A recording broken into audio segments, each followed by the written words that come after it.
Yaris loathed humans with every fiber of her being, until the moment one of the primitive alien brutes saved her life. The Elysian diplomat hated being on the backwater colony world of Zephyrus for this pointless interspecies diplomatic summit. Forced to interact with the coarse, aggressive humans, Yaris felt repulsed having to breathe the same air as the inferior bipeds. She wanted nothing more than to return to the refined Elysian society, away from the human stench fouling the sterile summit halls. Alan Scott, a human soldier on the security detail, noticed the aloof Elysian female always sticking with her own kind, never making eye contact with the human delegates. He could feel the disgust radiating off her. But Alan remained focused on his job, keeping the summit safe to broker a fragile peace between their warring kinds.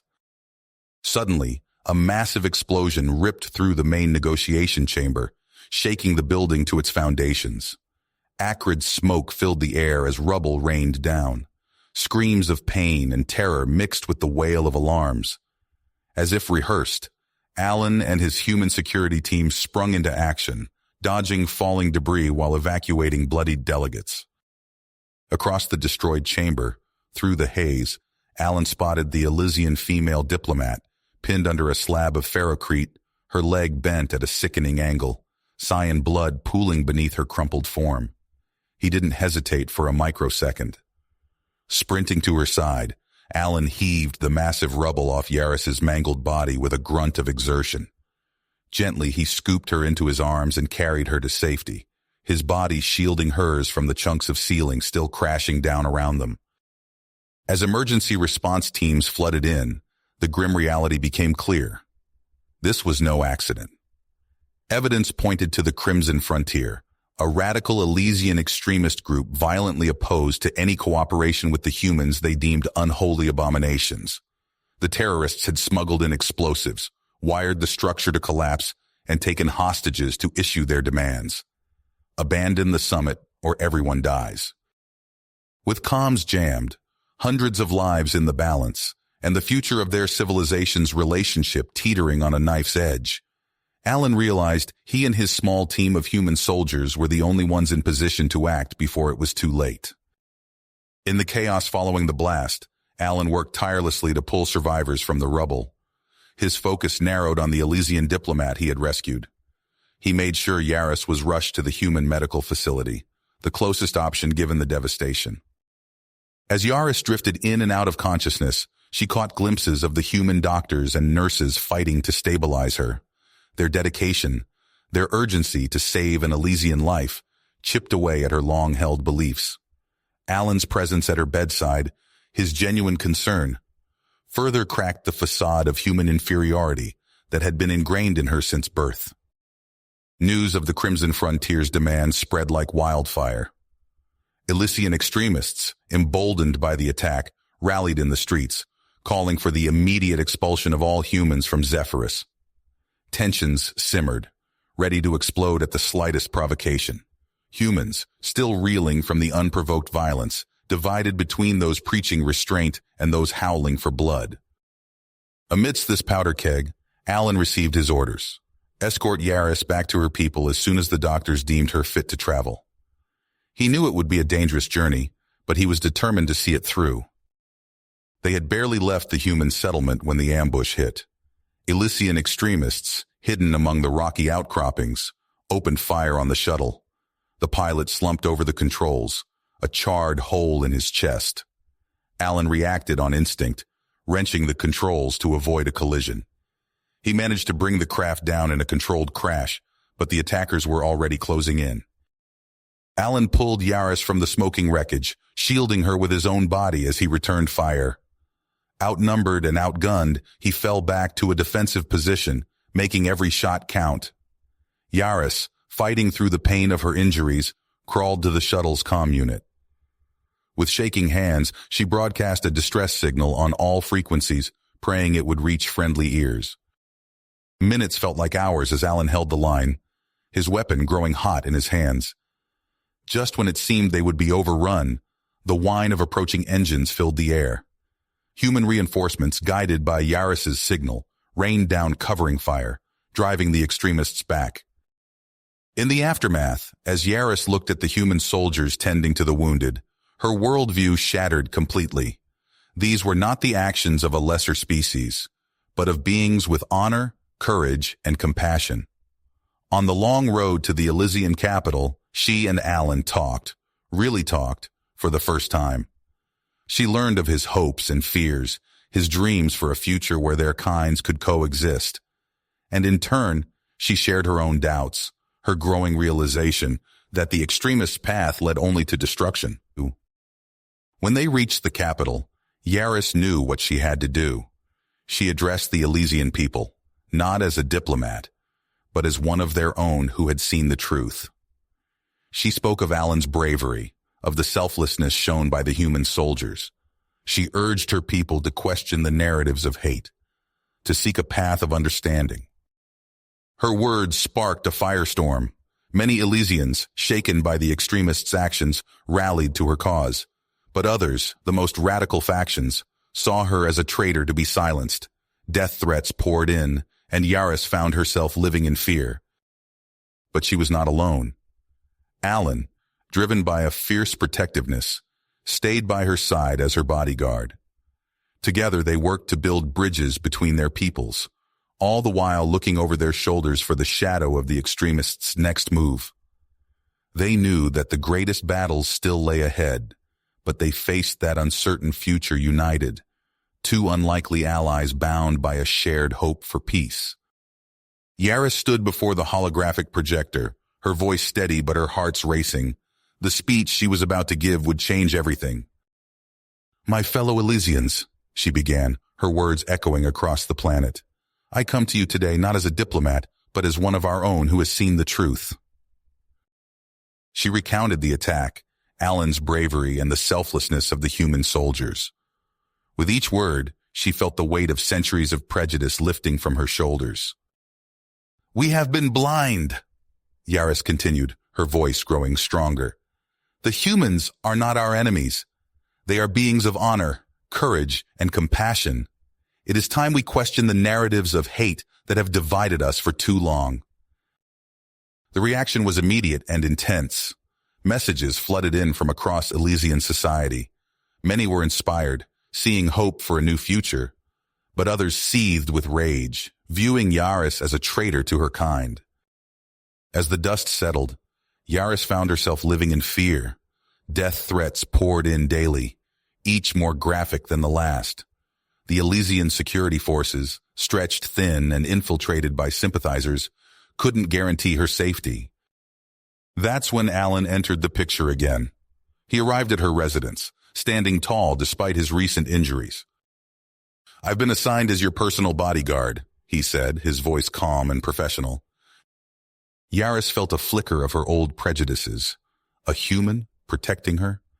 But as she looked into Alan's eyes, she saw only unwavering dedication. Days turned to weeks. Alan shadowed Yaris constantly, always alert, always watching.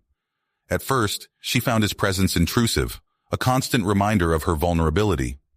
But slowly, his quiet strength and professionalism won her over.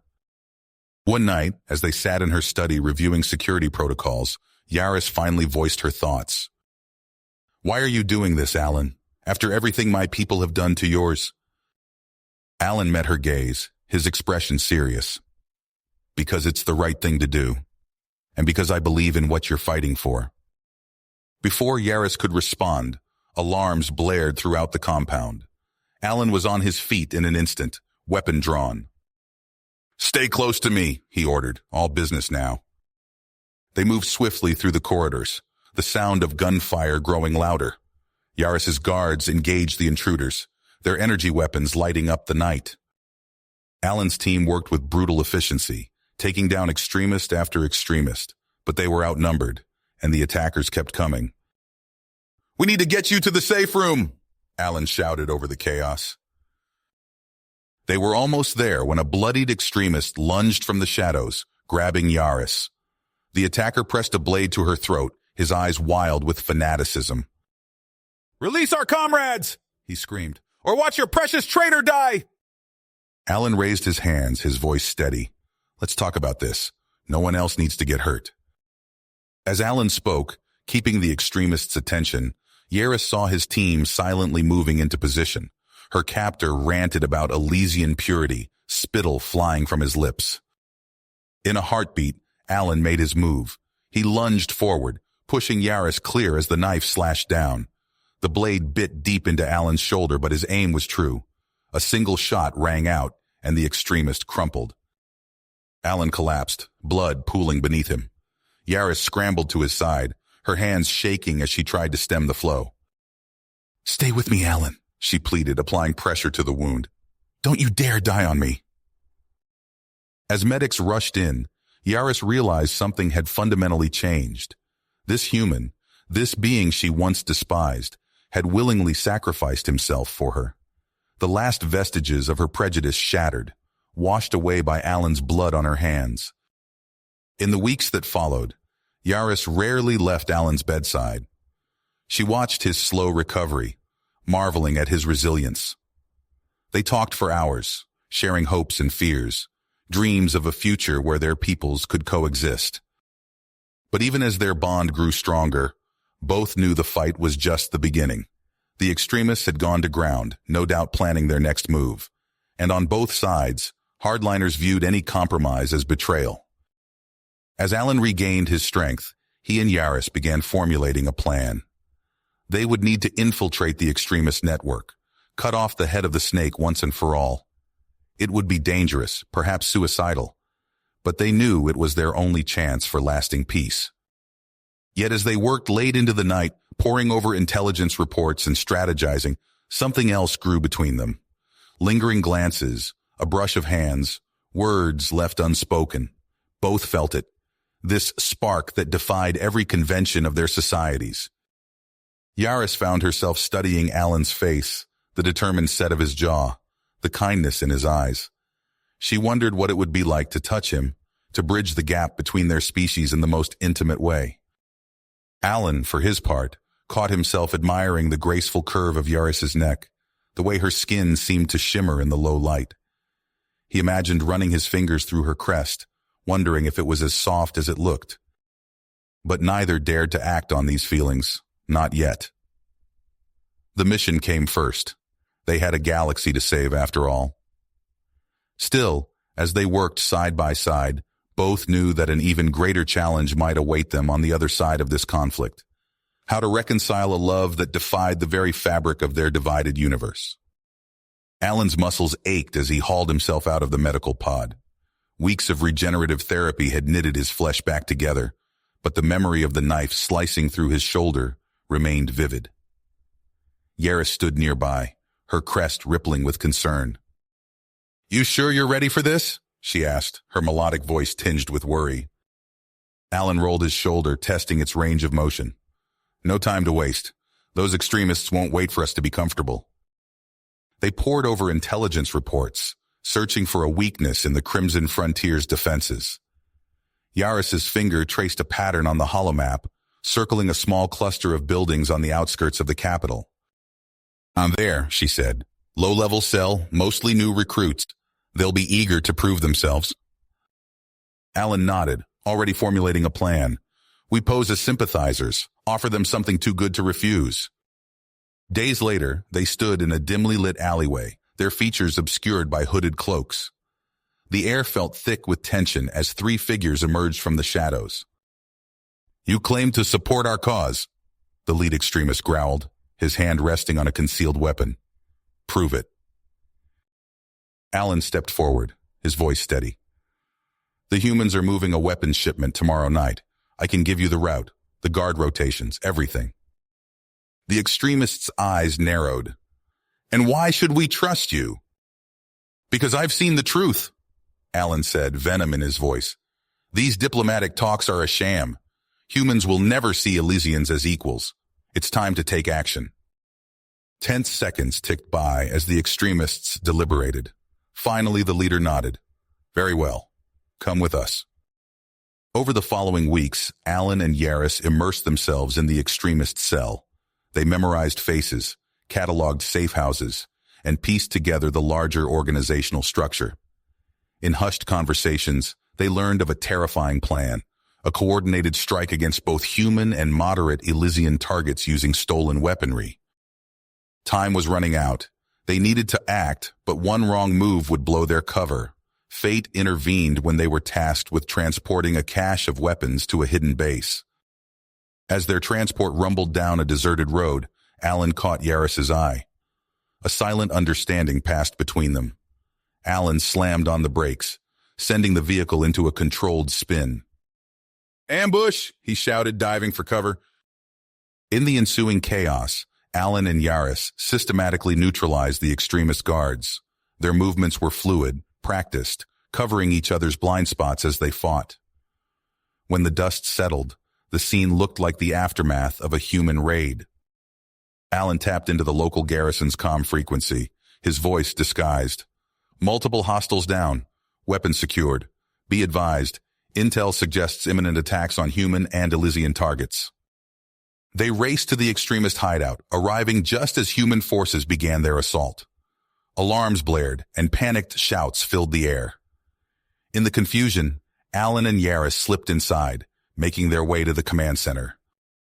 They burst through the door to find the extremist leader, his face contorted with rage. He grabbed Yaris, pressing a blade to her throat. "One move and she dies!" Alan didn't hesitate. He lunged forward, twisting the leader's arm as Yaris ducked and swept his legs. In a blur of motion, Alan disarmed the leader while Yaris leveled her weapon at the other extremists. "Drop your weapons," she commanded. "It's over." In the aftermath, as human and Elysian authorities secured the scene, Alan and Yaris found a quiet moment alone. Their eyes met, years of unspoken feelings bubbling to the surface. "Oh, we make a pretty good team," Alan said softly. Yaris reached out, her fingers intertwining with his. "More than just a team, I think." As they basked in their hard-won victory, both knew their greatest challenge lay ahead. Remnants of the extremist network still lurked in the shadows, determined to derail the fragile peace. Alan and Yaris steeled themselves for one final mission, knowing the fate of both their peoples hung in the balance.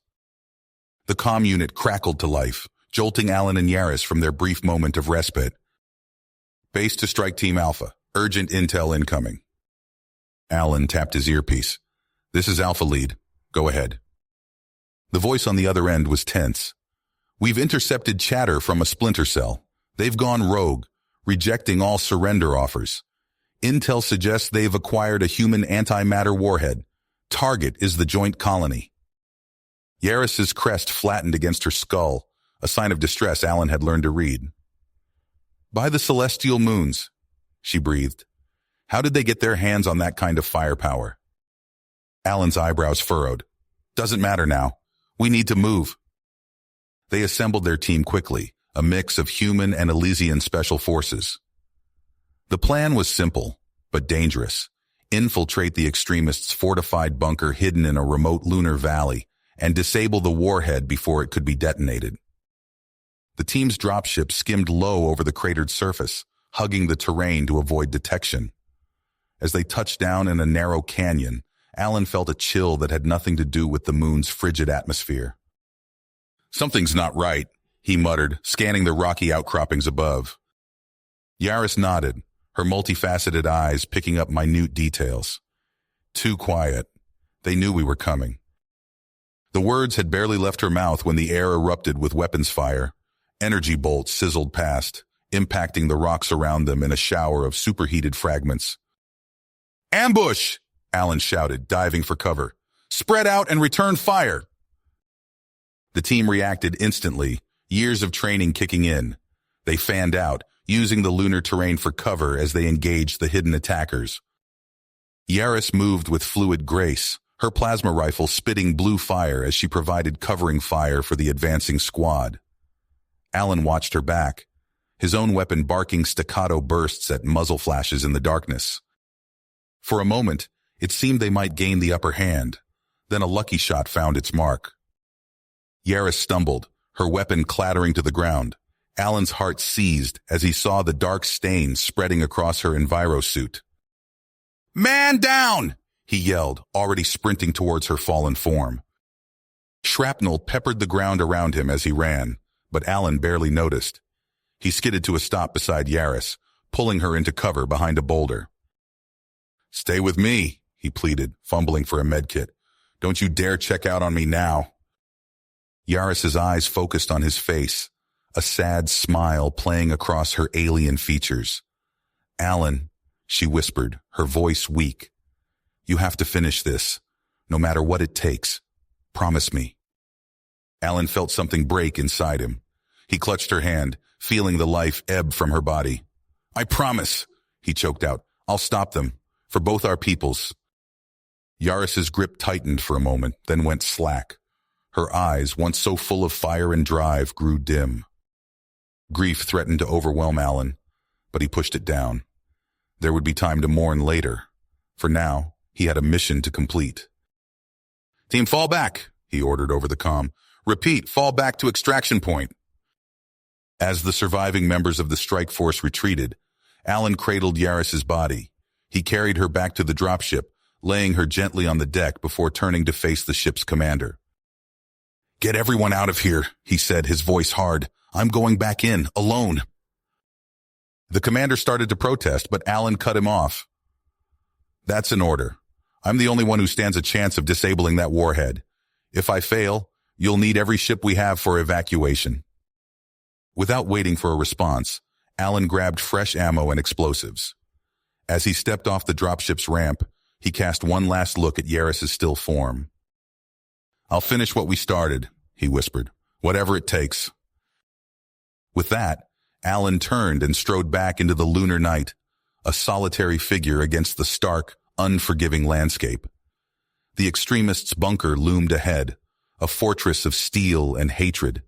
Inside lay the key to saving countless lives, or ending them all in antimatter fire. You have reached the end of the story. If you enjoyed this story and want to support us, please leave a like and subscribe to our channel, and for every comment that says 88, I will heart every single one of them.